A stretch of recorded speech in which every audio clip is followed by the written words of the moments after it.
তো বন্ধুরা, আপনারা খেতে বসেছেন গো। দেখুন আমার বাগানও গোছানো হয়ে গেছে, আমার ছোট্ট হেঁসেলের ছোট্ট মেনু। তো দেখো আজকে খুব আবার ঠান্ডা করছে, কাল পরশু দুদিন ঠান্ডাটা ছিল না, আজকে আবার ঠান্ডাটা একটু লাগছে।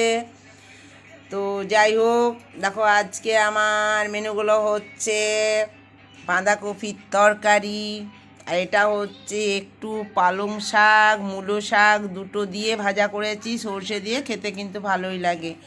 অল্প পালং শাক ছিল, অল্প মূলো শাক ছিল, ফেলে দেবো কেন, তাই ভেজে দিয়েছি সর্ষে দিয়ে নুন মিষ্টি দিয়ে আমরা শাক ভাজি, খেতে কিন্তু ভালোই লাগে।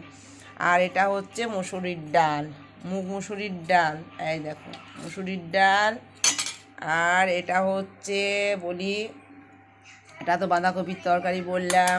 আর এটা দেখো কালারটা, দেখো কালারটা, এই বড়ার টকটা যে দেখবে সেই অনেক কমেন্ট করে বলবে। এর আগেও একবার করেছিলাম, প্রায়ই করি আমি, বলেছে টকটা যা লাগছে না তোমার, হ্যাভি, খেলে যে কি মজা লাগবে, দারুণ লাগে। এটা হচ্ছে বেসনের বড়া ভাজা, তারপর আবার টক, দারুণ লাগে, দারুণ। এটা যে খেতে লাগে না, কি বলবো আর, আহা জিভে জল চলে আসছে। এই দেখো, কিন্তু মিষ্টি মিষ্টি হতে হবে, ঝালও আছে, এখানে লঙ্কা দেওয়া আছে, এই দেখো দুটো তিনটে লঙ্কা দিয়ে দিয়েছি, এই দেখো, হ্যাঁ, কিন্তু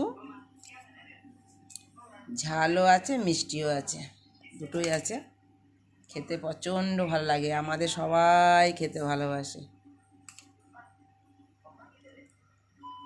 এই দেখো, ঠিক আছে বন্ধুরা, তাহলে এখানেই রাখি আমার এই ছোট্ট হেঁসেলের ছোট্ট মেনু।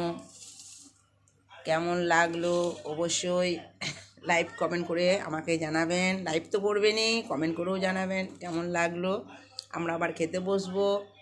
আমার এই টকটাতে লোভ লাগছে, কখন খাবো, আহা, যা হয়েছে না, দারুণ দারুণ দারুণ। এই টকটা কিন্তু খেতে খুব ভালো লাগে।